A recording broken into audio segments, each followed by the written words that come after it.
मोहम्मद शफी ऊपर सुरनकोट का हूँ।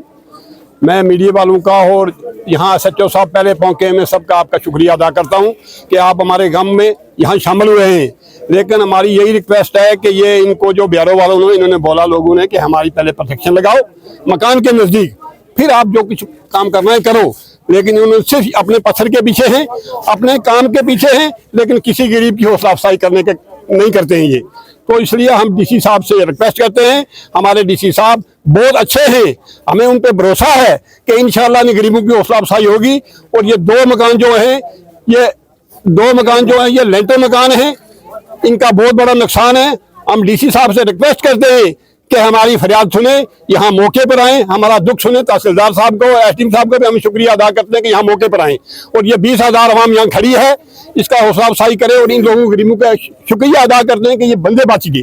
मैं जम्मू कश्मीर हुकूमत से अपील करना चाहता हूँ, गवर्नर साहब से, यहाँ जनाब डिप्टी कमिश्नर साहब से, कि मौके पर आकर ये इस बात की तहकीकात करें, क्योंकि नेशनल हाईवे जो रोड है इन्होंने यहाँ से पत्थर निकाल कर दूसरी जगह ये लेकर जाते रहे, दूसरी जगह वॉल ब्रश देते रहे। इनको ये पता नहीं था कि ये मकान डैमेज होगा।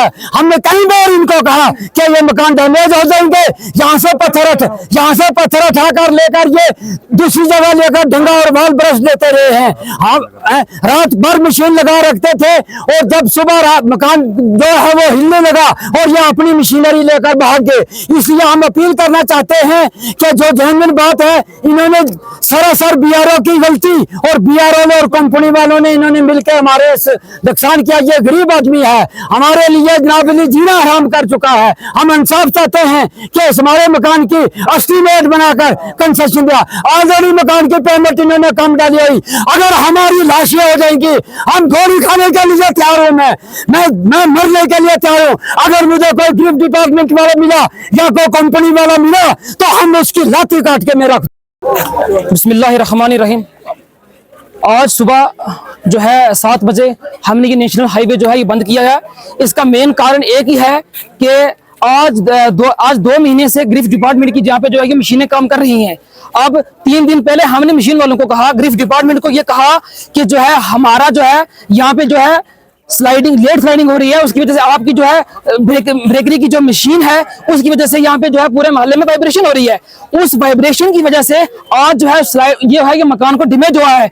अब हमने सुबह 8 बजे से जो है ये नेशनल हाईवे को बंद किया गया है। द मेन इश्यू यही है कि जो है DC जो पूंछ वो मौके पे आए, SDM मौके पे आए, तहसीलदार साहब मौके पे आए, ताकि हमें जो है हमारा एक ही नारा है, वी वांट जस्टिस, हमें इंसाफ मिलना चाहिए। तो हम इंसाफ के साथ हैं। अब जिस लड़के का ये मकान गिरा है जो है वो घोड़े चलाता है, वो एक पूर फैमिली से बिलोंग करता है। अब ये सर ये आप देख सकते हैं, ये डबल स्टोरी मकान है, इसमें 40 लाख से 50 लाख जो है खर्चा इस मकान पे आया है। उसके लिए who is responsible this thing, इनके लिए कौन जवाबदार है? माय रिक्वेस्ट टू DC पूंछ कि आप जब तक आप मौके पे ना आएंगे हम इस रोड को जो है वो ओपन नहीं करेंगे। Thank you.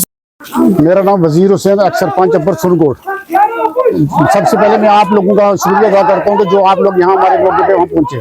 सर मेरी पंचायत अपर सुरनकोट के वार्ड नंबर 2 में आज रात को लैंड स्लाइडिंग हुई, वो होगी ग्रीफ वालों की और कंपनी वालों की वजह से, क्योंकि इन्होंने आगे से जमीन को काट के नीचे ले लिया और यहाँ पे ब्रश वाल नहीं, उन्होंने डंगा नहीं लगाया। डंगा ना लगाने की वजह से जमीन ने पीछे से पूरा स्लाइडिंग करके 2 मकानों को बराबर डैमेज कर दिया। मेरी एडमिनिस्ट्रेशन से ये अर्ज है कि आप आए और ये मौके पर आकर के देखें। जिस आदमी का ये मकान गया है ये एक नाइती गरीब और मस्कीन लड़का है और इसके पास बिल्कुल ऐसा कोई मसला नहीं है जिसमें वो अपना सर लगाए। जहाँ पर इसने मकान बनाया वो पूरी मकान 200 मीटर दायां बायां जमीन जो वो खत्म हो चुकी है। कहीं मकान बनाने की जगह भी उसके पास नहीं रही है। मेरी ये DC साहब से और SDM सुरनकोट से, तहसीलदार सुरनकोट से ये अर्ज है कि वो यहाँ पर आए और आकर के इसका मौके का मुलाजा करें और इसकी जो है वो इमदाद दी जाए, क्योंकि यहाँ पर बहुत ज्यादा नुकसान है। और गरीब वालों को और कंपनी वालों को आप मौके पर बनाए, उनका वो यहाँ पर आज सुबह से नजर नहीं आ रहे। और ऊपर 3 मकान जो इसकी शादी में आए हैं ये सर देख रहे हैं।